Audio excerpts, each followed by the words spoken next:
Jack Thompson and Dr. Water traveled silently into the city. The doctor directed Jack through a network of close back streets and out onto a busy high street. Here, turn into this alley. We will park the car here. Jack brought his vehicle to a standstill by some large refuse containers at the back of this dark dead end, and the odd couple made their way back out into the light of the street. They entered the busy cafe unknowingly. I'll grab those seats, Water said, pointing to a corner booth. Order me a black coffee, won't you? Of course, Jack replied, taking his place in the queue. Minutes later he was sat down with water and 2 black coffees, his back facing the door. He took a sip. That's good coffee. How much do you have, Jack? Water asked sternly, staring directly into the eyes of his young friend. Too much, Doctor. It's Highway the GPS. unimaginable. He replied. I want you to put it to use within your company. In exchange, you will cut me in for 80% of the profits. I will become majority shareholder, the heir to the throne that you never had. You are an old man, Doctor. I assure you that this investment will make you more money than you have ever made in your life. I like you, Jack, but do you really think I have no pride at all? 80%? With no credentials? You're an amateur. 30% is far too low a price for my life, Jack. We go 50-50 or you are on your own. I don't need a sleeping partner. Water sipped his coffee and looked up. A man wearing a wide t-shirt and jeans brushed past the booth on his way out of the door, takeaway cup in hand.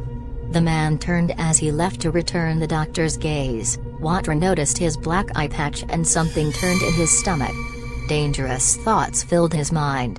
Trying to remain calm, he looked back to Jack. I think we should leave soon. But we've only just got the coffees. Water pulled his briefcase up onto the table and undid the 2 clasps simultaneously with a satisfying click. Removing a paper from one of the silk-lined inner wallets, he closed the case again. I think we can do business, Jack. Here is the address of my attorney, he said, pointing to the letterhead. His office is a couple of miles away.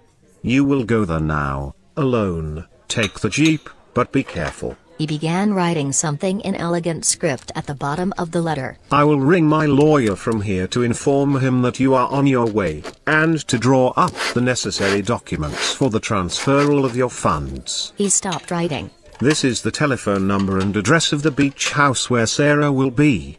I want you to go to the lawyer, finish the deal and then call me here. After it is done, I never want to see you again.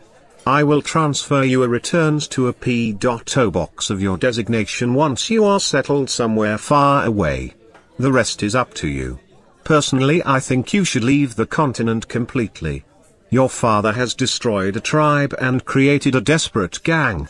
God knows what punishments they have in store for you. Jack looked blankly back at the doctor. I understand. Jack folded the letter, slipped it into his pocket, and stood up, taking his coffee with him.